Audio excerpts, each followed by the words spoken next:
Europe में राष्ट्र के विचार के निर्माण में संस्कृति ने किस प्रकार महत्वपूर्ण भूमिका निभाई? उदाहरण सहित स्पष्ट कीजिए। राष्ट्रवाद। राष्ट्रवाद एक ऐसा शब्द है जहाँ पर एक जन समूह द्वारा यानी कि एक लोगों के समूह द्वारा एक जैसी भावना जो कि राष्ट्र के विकास के लिए रखी जाती है, जहाँ पर सभी लोग राष्ट्र के विकास में सहयोग देते हैं। और जैसे कि उदाहरण हमारा भारतीय सेना है।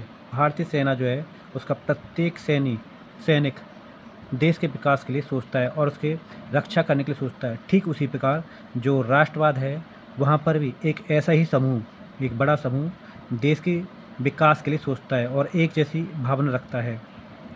और इस यूरोप में राष्ट्रवाद के विकास के लिए जो वहाँ के लेखक, कवि या फिर नाटककार जो थे, उन्होंने उन भावनाओं को यानी कि राष्ट्र की भावना को अपनी कहानियाँ, कविताओं और नाटकों में दिखाया। जैसे कि विभिन्न प्रकार के नाटक टीवियों पर दिखाए जाते हैं, जहाँ पे अशोक मौर्य के बारे में दिखाया जाता है, झांसी की रानी के बारे में कहानियाँ दिखाई जाती हैं और कविताएं भी उन पर बनी हुई हैं। ठीक उसी प्रकार से यूरोप में जो कवि थे या लेखक थे, उन्होंने अपनी रचनाओं में इन सबको दिखाया।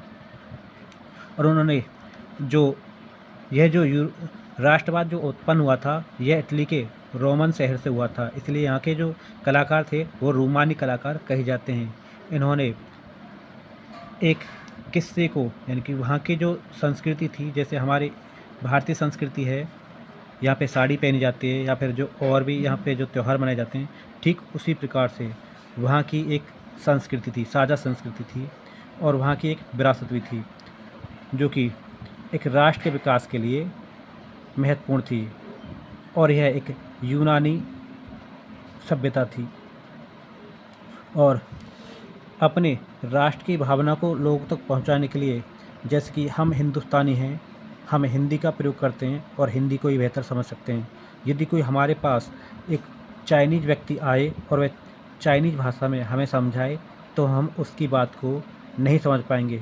तो इसी तरह से वहाँ के जो लेखक या फिर जो कलाकार जो थे, उन्होंने वहाँ के स्थानीय जो भाषा थी उसी भाषा को उन्होंने प्रयोग किया और उसी भाषा में ही उन्होंने अपने साहित्य बनाए। वहाँ पर जो सबसे ज़्यादा जो साहित्य बने थे वो पोलैंड और जर्मनी के इसके उदाहरण हैं। जैसे कि हमारे यहाँ पर हिंदी में हमारी किताबें या फिर कविताएं हम पढ़ते हैं, ठीक उसी प्रकार से वहाँ पे वहाँ की क्षेत्रीय भाषा में ये साहित्य लिखे गए थे।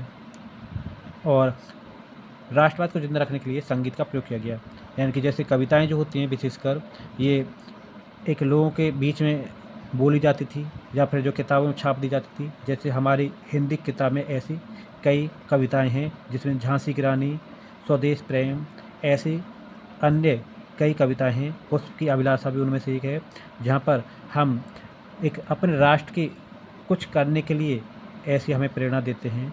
ठीक उसी प्रकार से वहाँ के लोगों ने संगीत का प्रयोग किया।